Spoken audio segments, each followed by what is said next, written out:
ഇന്ന് നമ്മൾ നോക്കാൻ പോകുന്നത് ഒരു ഹൊറർ സിനിമയെക്കുറിച്ചാണ്. ഹൊറർ സിനിമ എന്ന് പറയുമ്പോഴത്തേന് ഇത് പ്രോപ്പറായിട്ടുള്ളൊരു ഹൊറർ പടമല്ല, ഇത് ഹൊറർ ബ്ലാക്ക് കോമഡി ജോണറി നമുക്ക് കൂട്ടാൻ പറ്റുന്ന ഒരു പടമാണ്.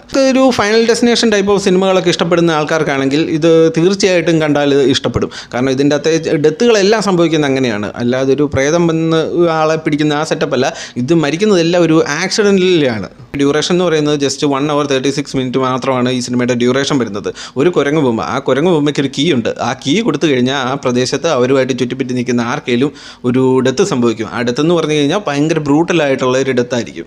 ഈ ഫൈനൽ ഡെസ്റ്റിനേഷൻ സിനിമയെ പോലെ തന്നെ എന്താ പറയുന്നത്, ഒരു കാരണമില്ലാതെ ഒരു ആക്സിഡൻറ്റ് രീതിയിൽ ഒരാൾ കൊല്ലപ്പെടുന്നത്, ആ ഒരു ടൈപ്പ് പടം തന്നെയാണ് ഇതും. നമ്മൾ എന്നൊരു സാധനം ഇതിൻ്റെ അകത്ത് ഇഞ്ചെക്ട് ചെയ്ത് വെച്ചിരിക്കുന്നതുകൊണ്ട് തന്നെ ചലനങ്ങളൊക്കെ നമുക്ക് ഒരു കോമഡി രീതിയിലാണ് നമുക്കിത് ഫീൽ ആകുന്നത്. അതിനുശേഷം വരുന്ന ഡയലോഗ്സും എല്ലാം ഒരു കോമഡി രീതിയിലാണ് ഇത് പ്രസൻറ്റ് ചെയ്ത് വെച്ചിരിക്കുന്നത് തന്നെ.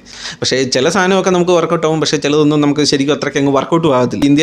ഇന്ത്യയിലെ നല്ല ഒട്ടുമിക്ക OTT പ്ലാറ്റ്ഫോമിലും ഈ സിനിമ ഇല്ല. അപ്പോൾ സ്വാഭാവികമായിട്ടും എങ്ങനെ എടുക്കണമെന്നുള്ള കാര്യം നിങ്ങൾക്കറിയാം. ഈ സിനിമ OTT ഇറങ്ങിയിട്ട് കുറേ നാളായതാണ്. ഞാൻ ഈ ഇടയ്ക്കാണ് കണ്ടത്. അപ്പം നിങ്ങളാരെങ്കിലും കണ്ടിട്ടില്ല, ഇങ്ങനെ ഒരു പടം കാണാൻ താല്പര്യം ഉണ്ടെങ്കിൽ ജസ്റ്റ് ഒന്ന് പറയാൻ തോന്നി. അപ്പം ഇനി വേറൊരു പടത്തിൻ്റെ സജഷനിൽ കാണാം. ബൈ.